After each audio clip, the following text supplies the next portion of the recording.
Hey guys, welcome back to another episode of Dynasty After Dark.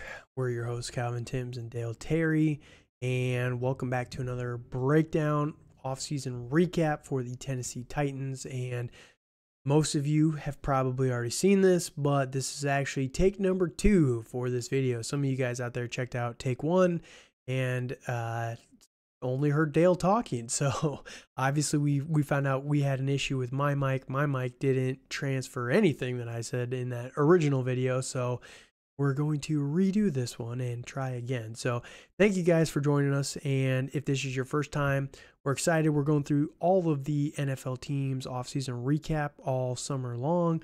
And this is the last video in the AFC, and we're starting the reviews for all the NFC teams as well. Come back tomorrow. The first NFC teams will be dropping.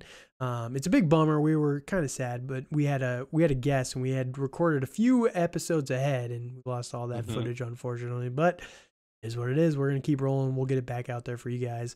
And yeah, thank you guys for joining us. But again, sorry, if this is your first video, we're going to go through all the coaching staff changes at the top. We're going to talk about the free agents that they lost, the free agents that they added this last offseason. We're going to go through the draft, give our brief thoughts on that as well. And then we're going to go position by position at the end and give our dynasty thoughts on those guys as well.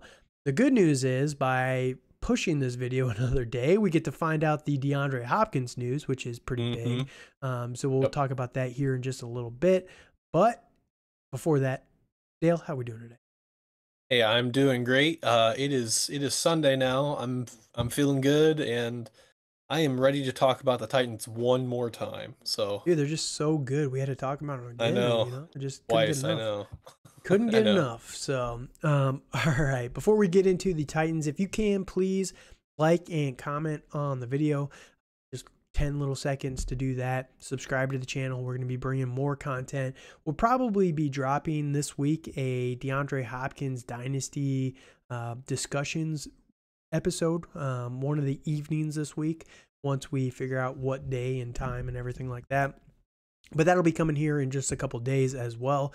And we'll be giving our in-depth thoughts. We'll give some high-level thoughts here today, but more in-depth just on DeAndre Hopkins here in a second video this week. So that said, let's jump into the coaching staff changes at the top. They did replace their offensive coordinator from last season. The guy that they had last year, wasn't the biggest fan of him. Who was it that they replaced him with? It was it was Todd Downing, and yes. and then they replaced him with Tim Kelly. Correct. Yep, there we go. They promoted Tim Kelly from within. He was their passing game coordinator last year. So now he's the offensive coordinator. I think that Todd Downing, he's not the sexiest name. We'll see what they do. Mike Vrabel, he likes to promote guys within the organization and keep it kind of in-house. So we don't really know what this offense is going to look like under Tim Kelly. But I will say, Mike Vrabel has a history of picking good guys to lead the offense. You know, you're not getting the best of the best on the offensive side of the ball, but Arthur Smith, who people remember was with this team, he was their offensive coordinator just a couple years ago. You know, then Todd Downing and now Tim Kelly. So I think that there's some potential here. We don't really know what to expect. Do you have any different thoughts there? Yeah, I mean, I think we do have a little bit to expect with Tim Kelly. Like, he was the OC in Houston in the David Culley year. Oh yeah. And we all saw how that went, unfortunately. But Right. you know, I think they had a much worse roster. Well, I don't want to say much worse, but they had a worse roster than they do in Tennessee today. Oh, for sure. So talent does help, you know, by all means. So, you know, I think it could be very interesting to see what he does. And I do believe that it does help that Tim Kelly has been with Mike Vrabel for a fairly long time. Like, he followed him from the Texans, and now he's with the Titans. So, you know, even though he's a new name that we're seeing that may be interesting, and we're not sure how he's going to do, but like, there is some continuity there, which I do find very, very important. Yep, I'm with you there. So Another organizational change. This isn't a coaching staff change necessarily, but they did replace their general manager. Rand Carthon. Finally. Yeah, Rand Carthon comes in, replaces John Robinson. Now, John Robinson got fired in the middle of the season. This is the guy that traded away A.J. Brown for Treylon Burks. And, in the last episode, this was the perfect analogy that I had thought up is imagine doing that in your dynasty leagues, right? Going to the guy with A.J. Brown and just saying, here, I'll give you Treylon Burks for A.J. Brown straight up. And I get it, the salary cap kind of plays into all that, but it just wasn't a good roster. And, some of these guys, the problem is once you're the GM, it all falls on your shoulders when the roster starts to degrade. They got rid of a lot of guys that were good names the last couple of years, and it just wasn't a good situation. So Rand Carthon comes in, immediately starts making some amazing signings and hirings and everything like that. So we'll see what he can do. I liked his draft pretty heavily. We'll get into that here in just one second. But yeah, what he was able to do already in year one of the free agency was just massive in my opinion. And do you have any other thoughts before we jump into the free agents? Yeah, no, I completely agree, and it helps that the team culture is already there with Vrabel, right? And it's for any struggling team that's very important. That's very important to have that coach there that can really lead and be a voice that everybody hears, everybody's good with, and rally around, right? Yeah, and follow. So I think that's very important, and I think it's going to be. Hopefully it could be good for them this next year. Right. So few names that they re-signed, some players that they brought in this last offseason. We're going to go position by position here. We're going to name everybody, and we'll touch on the guys that we actually think are important here. So some re-signings, or these are the guys that they re-signed or brought in this last offseason. Center Corey Levin, cornerback Sean Bunting. They brought in, let's see here, Jaleel Johnson, defensive tackle, fullback Trevon Wesco. And Dale, if you see anybody that I'm missing, just let me know. Yep. But we also saw them bring in Aziz Al-Shair, linebacker from San Francisco, Luke Gifford, another linebacker, and linebacker Ben Neiman. They brought in outside linebacker. I almost said offensive linebacker yet again. The OLB gets me every single time. Arden Key from Jacksonville. They brought in Andre Dillard, tackle. I think he's going to be a left tackle if I remember right. Yeah. They brought in Daniel Brunskill, another tackle from San Francisco. They brought in DeAndre Hopkins, wide receiver, just signed today, so we'll get to that here in just a minute. Chris Moore and Nick Westbrook, another couple of wide receivers. So obviously DeAndre Hopkins is probably the biggest name there. Other than that, I think that tackle Andre Dillard is the biggest signing, and we'll talk about that with the offensive line here in just a few minutes. But I really liked it quite a bit, and I think that he's going to be able to cement this offensive line, especially with what they were able to do in the draft. Is there any major thoughts you had from the free agents? Yeah, I mean, I agree with Dillard. Unfortunately, he hasn't been what we really thought his potential was gonna be. It's when he was drafted by Philadelphia. Right. I mean, honestly, when he was drafted, he was more of a role play guy, anyways. So it's gonna be interesting to see how he really fits in, and how everybody is going to meld on that offensive line. So I think it's very important that he signed, especially after the suspension of Nicholas Nicholas Petit Ferrer. Yeah. Like he suspended 6 games for gambling. So I think it's good to have depth. Him there, depth and him there to really shore up that offensive line. Right. So a few guys that they lost, then we'll jump into the draft here and give our thoughts on that. So some of the guys that they lost: Lonnie Johnson, cornerback; DeMarcus Walker, a defensive end; Mario Edwards, another defensive end. They lost Kevin Strong, defensive tackle.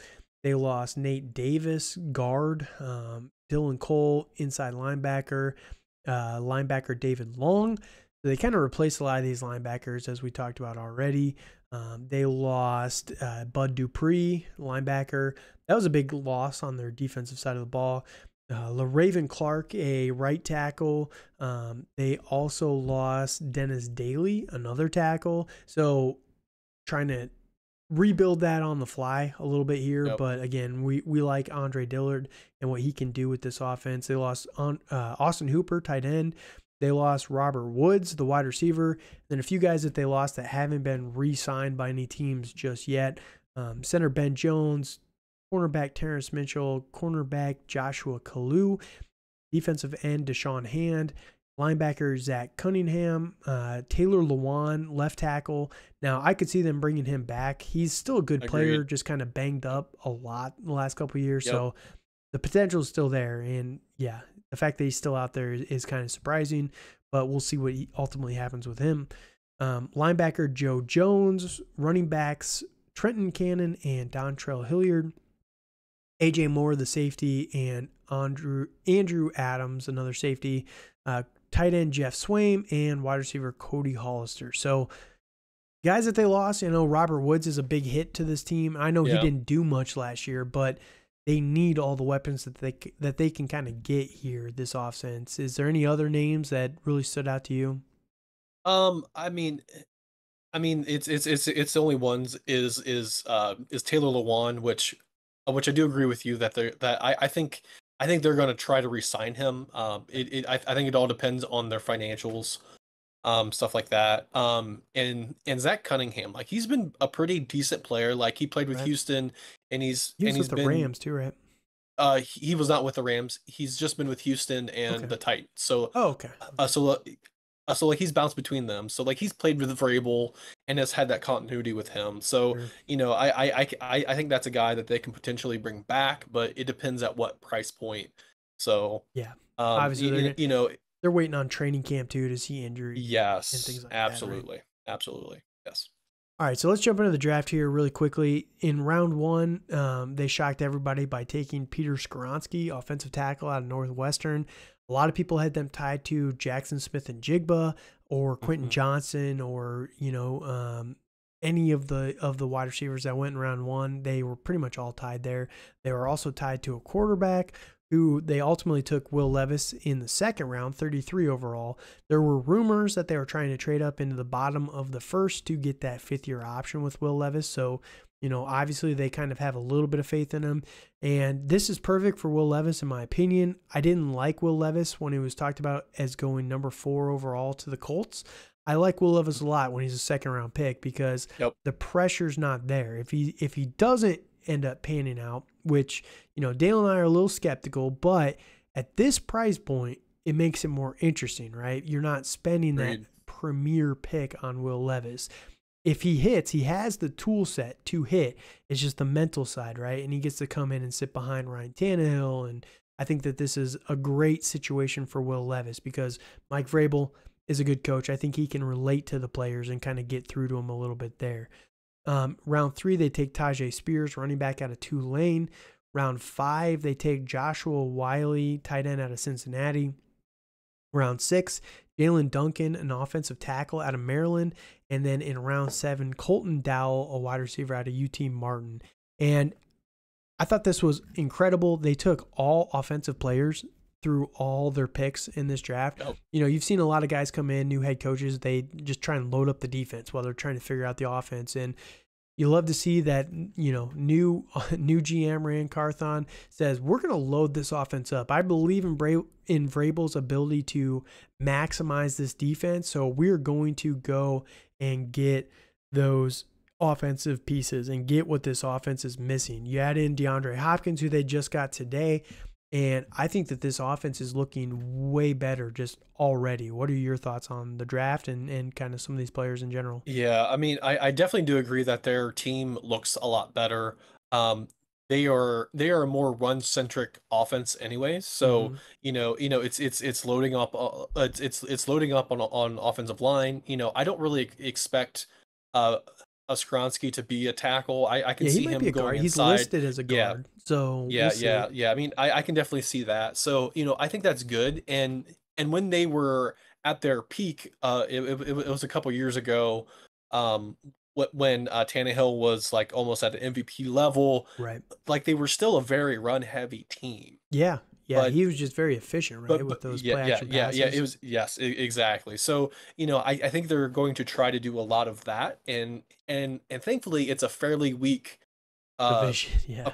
a, a fairly weak division, and I think they can really make some noise potentially, Right. in this. So I think overall it's pretty solid.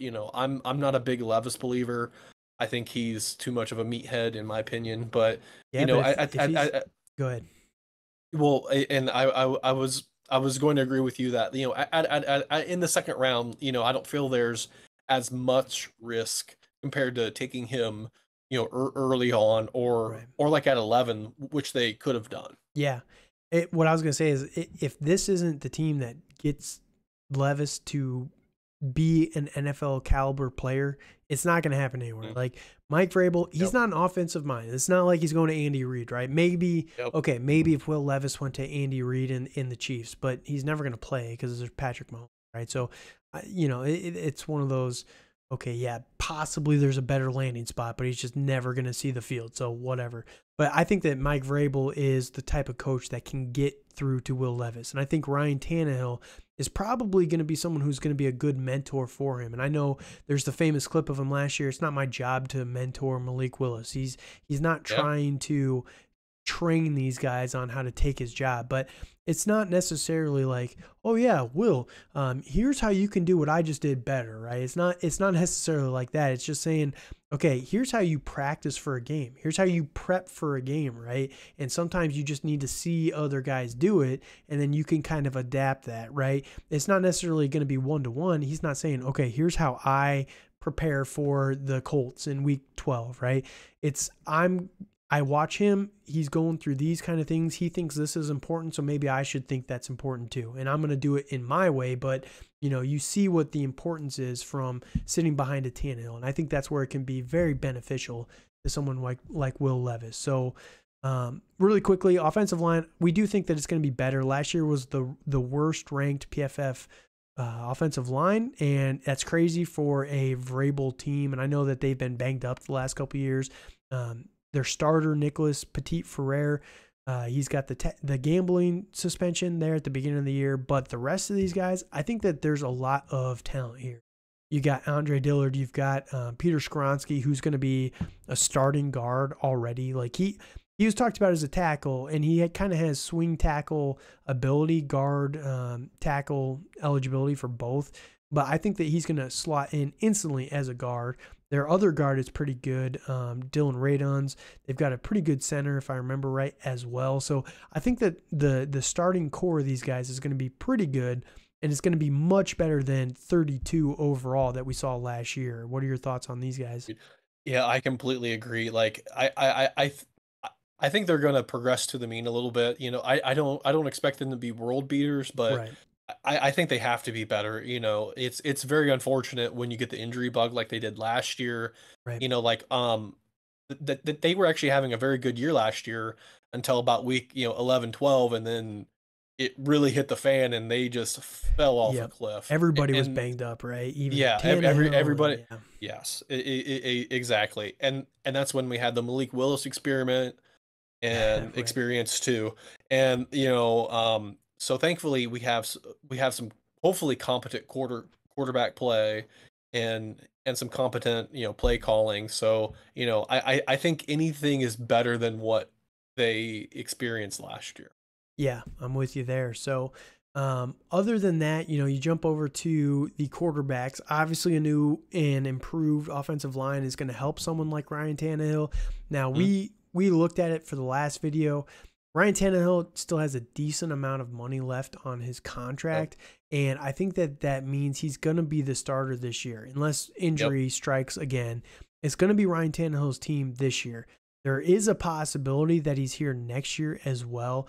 I think next year they can cut him and save about $9 million in cap space, but they're still paying him like $9 million to not be on the team. So obviously you want him to still be good enough to be the starter, right?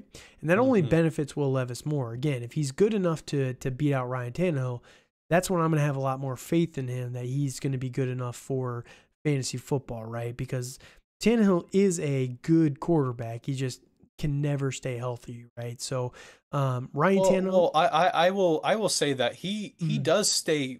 He's been pretty good about staying healthy. I think in his tenure in Tennessee, like I believe last year was the first year he really got injured.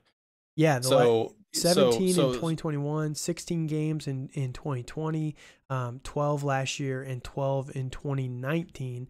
Before, I guess 2019 was his first season, but that was the year that Mariota started 4 games, so he took over in the second half. So, yeah, you're correct. Since he came over to Tennessee, he has not missed a game until last year. So, I think that the injury stigma around him is more from his Miami days, but it just seems like he's kind of always banged up, you know what I mean? Yeah, and NFL, that's pretty typical of the NFL. So, Right. I honestly think that he's going to start the next 2 years with this Hopkins signing, in my opinion. At the very least, like he's going to start all this year, and he's probably going to start most of next year unless the wheels really fall off and they believe in Will Levis. And I think Will Levis is more of a project, and I think they're going to try their best to just bring it on a home with Tannehill. Right. So I guess for dynasty purposes, is Ryan Tannehill being slept on too much right now? I think that, you think about Ryan Tannehill in a super flex league, and there was a league we could have got him for a late second just a couple months ago. And in this league specifically, Dale and I share a team, but we have plenty of quarterbacks. We also have Will Levis. We got him in late second round of the draft. The value was just too good to pass up, right? But Ryan Tannehill, if he has the potential to start, and you look at his stats over the last couple of years. In 2021, he was quarterback number 12 for fantasy football, right? In 2020, he was quarterback number 8. In 2019, quarterback number 21. If he was quarterback 26 last year with only 12 games, so he was coming out pretty hot last year, and I think that he would have been a top 15, 16 quarterback if he had been able to play the whole year, even in a bad year, right? So, are we potentially sleeping on Ryan Tannehill too much? What is his current value, in your opinion, for Dynasty? I would say, well, I guess if you think about it in the lines of these older quarterbacks, like you have Aaron Rodgers, you got Russell Wilson, I would definitely rather have those guys right now because they're just more explosive. So, I've been seeing those guys go with like an early second, maybe like a late first, potentially, all depending on your league. So it's with Tannehill, I would still think like a mid second, a late second is the price that you're going to have to pay for him, which honestly, like if you are a contending team, that's not very much. And you need a quarterback, right? Like and you need a quarterback. Yes, exactly. if you're a contending team and you have 4 quarterbacks, don't bother going to get Tannehill. Yeah, but, exactly. I think that if you need a guy and you're kind of weak at your starters, let's say you had Jimmy Garoppolo, for example, I would be sending a second round pick for someone like Ryan Tannehill. Again, Will Levis, we like him more now for what we paid for him in this league. We got him for the 2.6, right? But in most Superflex league, he's going at the back end of the first, and that's where it's, to us, that was just too rich, right? Too much value there. So I think that Ryan Tannehill, if you can get him for a mid-second, I'm with you 100% there. So let's go over to the running backs here. Now, obviously, Derrick Henry is still the guy. Tajae Spears, they brought in the 3rd round. Hassan Haskins is there as well. Julius Chestnut, Jonathan Ward. And we talked about this last time, but it was crazy to us that Derrick Henry was the running back 4 last year. He had 1,500 yards and 13 touchdowns in a bad year. It felt like it was a bad year from Derrick Henry, right? And he was still putting up 18, 38, 25, 8, 26, 15, 5, 22, 27. Like, he was not bad for fantasy, and it feels like he was terrible. obviously he's getting older, but we both kind of agree that 29 for Derrick Henry is not the same as 29 for most running backs. The dude's just built different. He keeps himself in really, really good shape.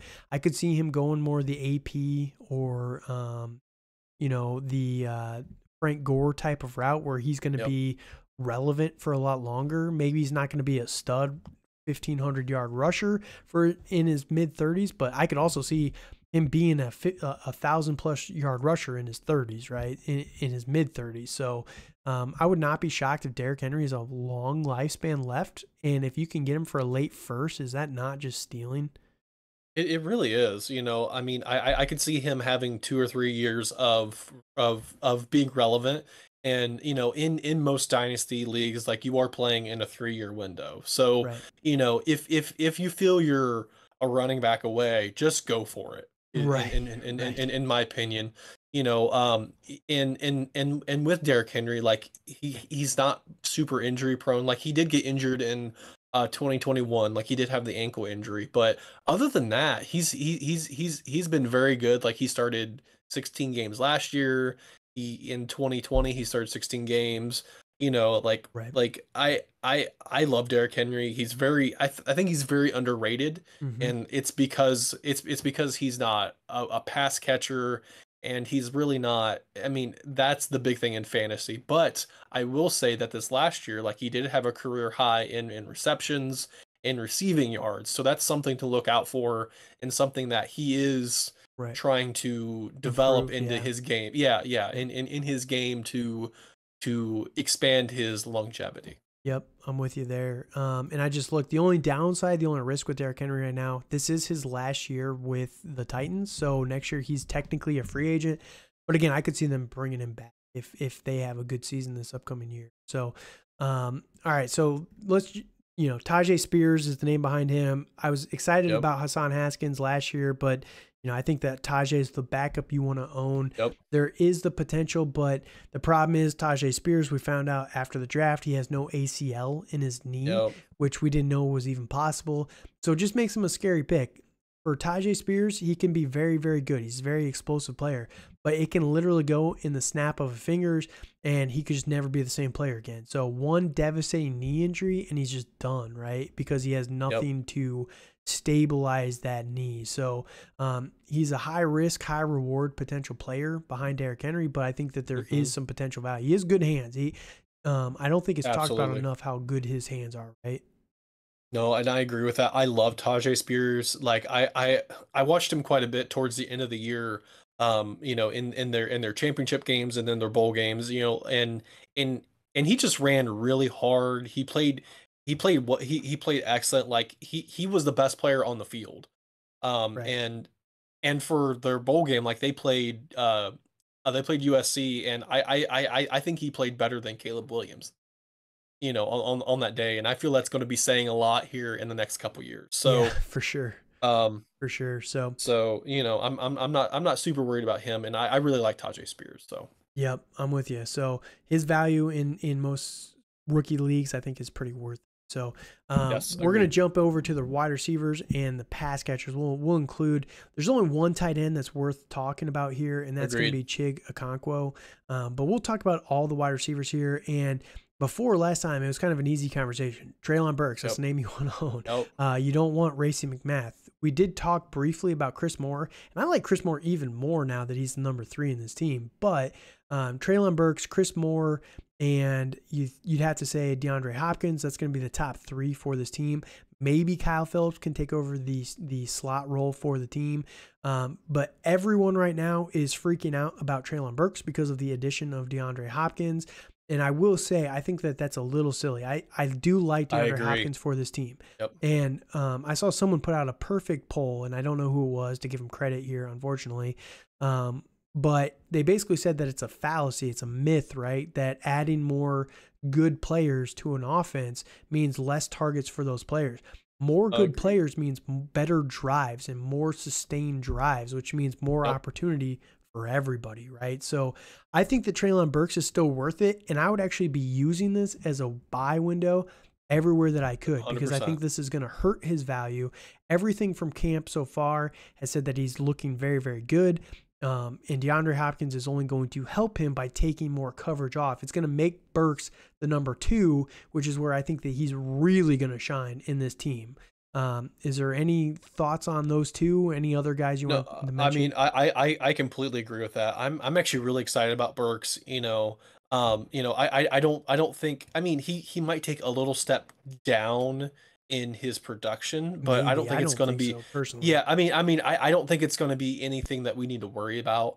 And I think it's going to be a lot better taking some of that pressure off of him. Yep. I mean, if you want to sell him, just be careful what you are getting for him. Right. I'll just say that. So, I wouldn't panic sell or anything like that. Like, just be aware of who you're trying to sell them for, stuff like that. So, I wouldn't be shocked if him or Hopkins has like a wide receiver 2 season. Yeah. This year, I think one kind of of them's think going to that's have a their wide receiver ceiling. 1. I really do. I think. I mean, I'm not going to go that far, but I think at least a wide receiver 2. I'm not really worried about that. So, I mean, short term, I would maybe invest in Hopkins, but long term, I think Burks is going to be just fine. Sure. I guess I was just looking back. AJ Brown was wide receiver 12 his sophomore year with Tennessee. Yep. So I think that Tannehill can make that happen for one of these two Yep. guys. I would probably put my money on Hopkins being that guy, just based on the touchdowns and efficiency there. But yeah, I think that Treylon Burks top 16 is definitely within the realm of possibility still, even with this team. Yeah. So Well, in going off that, like, they still had Corey Davis on the team with AJ Brown, that's true. and like, Corey Davis still had I think he had a high end wide receiver 3 year. I think he finished 28th, that year, and then I think AJ Brown was like 4th in like points per game, at the wide receiver position. So, I really think they're going to try to do a lot of that with D Hop and Burks. Yep, I'm with you. Is there anything else you want to talk about with the Titans, or are we done here? Nope. All right, we're all done. This is our recap for the Tennessee Titans. Thank you guys for joining us. We apologize for yesterday's video, not having my audio in there. It would have been nice to have the original one in there, but we're trying to recreate the best that we can here for you guys. Again, I apologize for that. That's all on me. I feel like an idiot for it, but that is our full recap for the Tennessee Titans. We're going to have more of the NFC teams dropping tomorrow. All of them are going to be coming out over the next couple of weeks. Training camp kicks off this week, so that's going to be exciting. If any other news breaks, we're going to be dropping videos for those as well. So thank you guys so much for joining us. And until next time, have a good night.